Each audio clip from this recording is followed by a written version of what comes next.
Imagine a king so powerful that he could defy the Pope, reshape an entire nation's religion, and execute those who dared oppose him, including two of his own wives. Now picture this same monarch reduced to a grotesque shadow of his former self, bloated, rotting alive, and emitting an odor so nauseating it made even hardened courtiers faint. This isn't fiction, it's history. Today, we delve deep into one of history's most horrifying tales, the tragic downfall of Henry VIII of England. But this isn't just about how a once mighty ruler met his demise. It's a chilling exploration of human fragility, unchecked power, and the inevitable decay that awaits us all. Stay with me as I unravel the shocking details of Henry's transformation from Europe's most admired prince to a figure of pity and revulsion, a story so disturbing it's rarely told in its full, unfiltered reality. Henry Tudor was born on June 28, 1491, into a world where kings were seen as divine beings, untouchable by mortal flaws. When he ascended to the throne at the age of 17, Henry was celebrated not only for his lineage, but also for his extraordinary physical presence. Standing tall and athletic, with golden red hair and an air of majesty, he embodied the ideal Renaissance prince. A Venetian ambassador famously described him as possessing an angelic countenance, superior in beauty to any other Christian ruler of the time. Yet beneath this dazzling exterior lay seeds of destruction, seeds that would grow over decades to transform him into a monstrous caricature of his younger self. How did such a promising beginning lead to such a degrading end? To understand this, we must journey through the pivotal moments of Henry's life, exploring both his triumphs and his tragedies.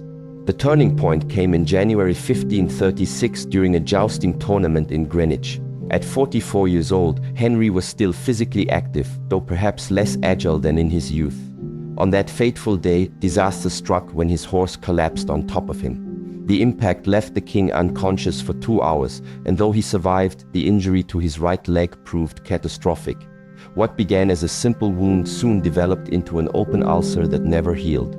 Over time, this ulcer became a festering sore that exuded a putrid stench, announcing his arrival long before he entered the room.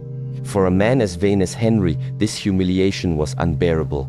Courtiers were forced to endure the smell under penalty of royal wrath, masking their disgust with perfumed handkerchiefs or risking severe punishment if they showed revulsion. This accident marked the beginning of a profound transformation not just in Henry's body, but in his mind and behavior. Coincidentally or not, it occurred during the same period when Henry ordered the execution of his second wife, Anne Boleyn, on fabricated charges of adultery and treason. Some historians speculate that the brain injury sustained in the fall may have exacerbated existing tendencies toward paranoia and fits of rage. With reduced mobility, Henry began gaining weight rapidly. His waist, which measured 89 centimeters in his youth, expanded to over 130 centimeters, and his weight eventually exceeded 180 kilograms. By the end of his life, he required a specially designed pulley system to move between rooms, and door frames in the palaces had to be widened to accommodate his girth. But Henry's physical decline wasn't solely due to his accident. His diet played a significant role. Kitchen records reveal that he consumed approximately 5,000 calories daily, primarily from red meats, with very little vegetables. A typical dinner included multiple types of meat pies, accompanied by impressive quantities of wine and beer. Combined with his forced inactivity, this regimen accelerated his deterioration. The ulcers on his legs worsened, becoming so severe that bones were visible through the decomposing flesh. Physicians applied treatments that we now know were harmful, including cauterization with hot irons, applications of mixtures containing arsenic and mercury, and regular bloodletting, all of which only weakened him further. As his health declined, Henry's marriages reflected his increasingly desperate attempts to secure a male heir. At 49, he married Catherine Howard, a young woman of just 19. He described this union as a return to youth, but the vast age difference and his physical condition made it a grotesque spectacle. Catherine, unable to bear her deformed and malodorous husband, sought comfort in the arms of a young courtier. When the affair was discovered, Henry ordered the execution of both parties. His final marriage to Catherine Parr in 1543 was more a political arrangement than a romantic one. Catherine assumed the role of a nurse rather than a wife, caring for the dying king with surprising dedication given the fate of her predecessors. In his final years, Henry suffered from multiple medical conditions. Modern experts believe he likely endured diabetes, severe gout, hypertension, and heart failure. Some suggest syphilis, though this diagnosis remains disputed by many contemporary historians. Regardless of the exact ailments, the cumulative effect transformed his last years into continuous torment. Accounts from the period describe how the king alternated between periods of unbearable pain, during which he screamed and cursed everyone around him, and moments of deep melancholy when he remained motionless for hours. Henry's paranoia intensified alongside his physical suffering. The once brilliant statesman became obsessed with imaginary conspiracies, executing close friends and loyal advisors on unfounded suspicions. Terror dominated the court, as an imprudent comment or a misinterpreted look could result in an accusation of treason. Notably, he ordered the execution of Henry Howard, Earl of Surrey, just 9 days before his own death. His fear of poisoning became an obsession, leading him to implement an elaborate food security system. Servants were required to taste each dish before it reached his table, and all utensils were meticulously inspected. This fixation may have been a symptom of increasing mental instability or the result of recurring minor strokes. As the end approached, Henry's suffering reached almost unimaginable levels. In his final months, he could barely move, even with assistance. Gangrene had set in his legs, intensifying the already unbearable odor. The royal court became a place of miasma and whispers, with courtiers covering their noses with perfume-soaked handkerchiefs while forcing themselves to remain in the royal presence. During his last winter in 1546–47, the king's health deteriorated rapidly. He suffered from recurrent fevers, likely due to septicemia from the numerous infections ravaging his body. His breathing became increasingly labored, and episodes of delirium became frequent. Witnesses reported that during these moments, the king often murmured the names of his deceased wives, particularly Jane Seymour, who died after giving birth to his only legitimate son, and possibly Anne Boleyn, whose ghost, they said, tormented him. Curiously, despite his obviously terminal condition, no one at court dared suggest that the king was dying. English law considered it treason to predict the monarch's death. Thus, physicians and courtiers maintained the facade that recovery was possible, even when the smell of decomposition was already emanating from his still living body. On January 27, 1547, realizing that his end was near, Henry finally allowed Archbishop Thomas Cranmer to be called to his bedside. Unable to speak, he squeezed Cranmer's hand when asked if he died in the Christian faith. This was his last conscious gesture. In the early hours of January 28th, at the age of 55, the once powerful king exhaled his last breath. But the indignity of his condition did not end with death. Due to his enormous size, a special coffin had to be constructed to contain his remains. Preparing the body for the funeral was a horrifying challenge for the royal embalmers. Embalming practices at the time were rudimentary, primarily involving the removal of viscera and filling the cavities with aromatic herbs. During the following days, while the body awaited the state funeral, one of the most macabre episodes associated with Henry's death occurred.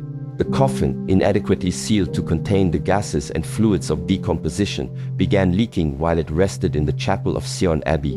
During the night, contemporary accounts describe a disturbing scene. Cadaveric fluid trickled onto the chapel floor, where it was discovered by stray dogs that licked up the putrid substance. This story, recorded by chroniclers of the time, represents a profoundly humiliating end for a king who had built his image around power, majesty, and divine authority.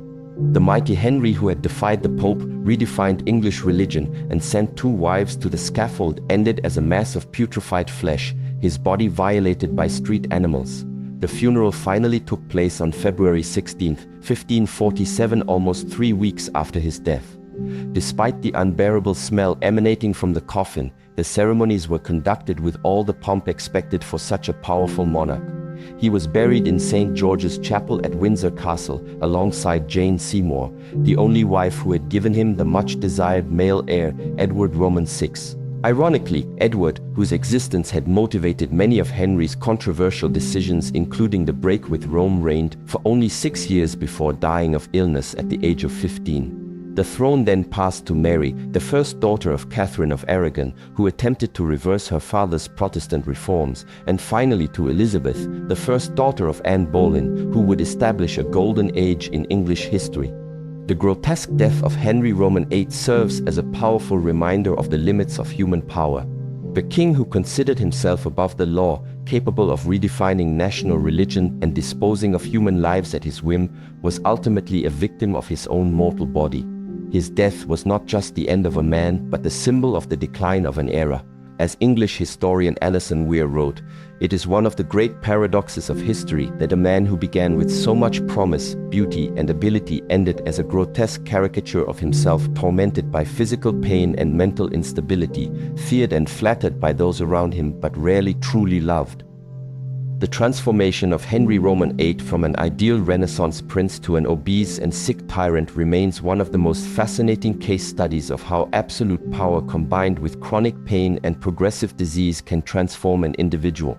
His political legacy, the separation of England from Rome, and the establishment of the Anglican Church continues to shape the modern world. But his personal end serves as a reminder of human fragility. The last moments of Henry's life, with his labored breathing and deformed body, contrast dramatically with the official portraits that show him in all his royal majesty. This dissonance between public image and private reality is one of the great lessons of his life and death. Thus ended the existence of one of history's most notorious monarchs, not with glory, but with an unbearable stench and an end unworthy of his crown. The man who transformed England and permanently altered the course of Western history ended up, like all of us, a victim of the inevitable deterioration of the flesh. The death of Henry VIII was not just a historical event, but also a symbolic moment reflecting the ephemeral nature of power. In his final years, as the king's body deteriorated, so too did the myth of royal invulnerability. The monarchy, a divine institution that considered itself above the laws of nature, was forced to recognize its own mortality.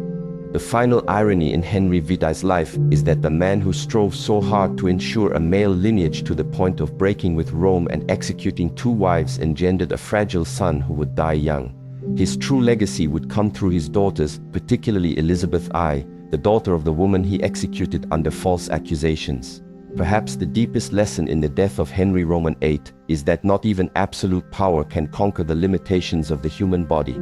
The man who rewrote the laws of his nation to satisfy his desires could not rewrite the laws of nature.